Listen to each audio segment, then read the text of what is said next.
Art of harmony ചാനലിലേക്ക് എല്ലാവർക്കും സ്വാഗതം.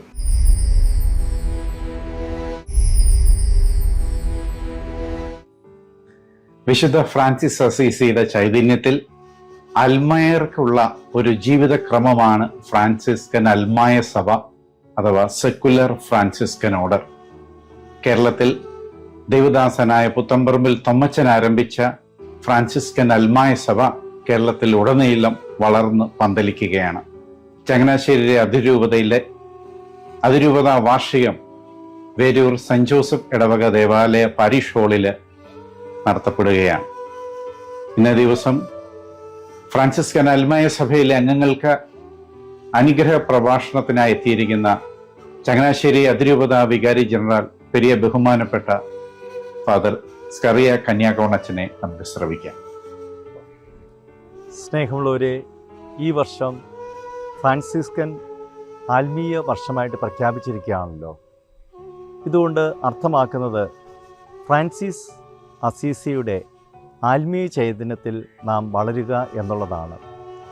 എന്താണ് ഇതുകൊണ്ട് ഉദ്ദേശിക്കുന്നത്? ഒന്ന്, ലളിതമായ ജീവിതത്തിലൂടെ, സമാധാനപൂർണമായ ജീവിതത്തിലൂടെ സുവിശേഷത്തിൽ നാം വളരണം എന്നുള്ളതാണ് ഇതുകൊണ്ട് ഉദ്ദേശിക്കുന്നത്. ഈ ആത്മീയത നമുക്ക് വളരണമെങ്കിൽ നമുക്ക് സമ്പൂർണമായിട്ടുള്ള ഒരു ത്യജിക്കലും അതോടൊപ്പം തന്നെ പാവങ്ങളെ സഹായിക്കുവാനുള്ള ഒരു മനോഭാവവും വേണം. പാവങ്ങളെ സഹായിക്കുന്നതോടൊപ്പം തന്നെ നമുക്ക് പ്രകൃതിയെയും കരുതുവാനായിട്ട് സാധിക്കണം.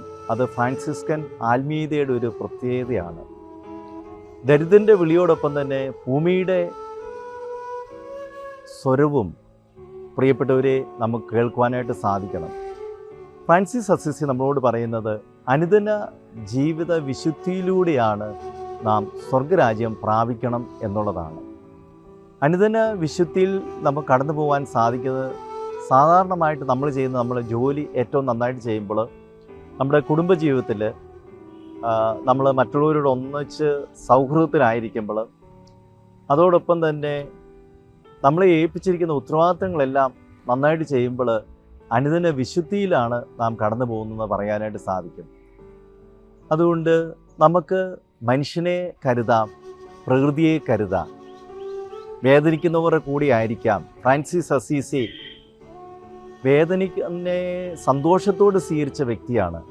അതുപോലെ തന്നെ നമ്മുടെ ജീവിതത്തിലുണ്ടാകുന്ന ബുദ്ധിമുട്ടുകളെയും പ്രയാസങ്ങളെയും നമുക്ക് സന്തോഷത്തോട് സ്വീകരിക്കുവാനായിട്ട് പരിശ്രമിക്കാം. അപ്പോൾ ഈ ആത്മീയ വർഷത്തിൽ നമുക്ക് കുറച്ചുകൂടി നമ്മുടെ ആധ്യാത്മികതയെ വളർത്താം.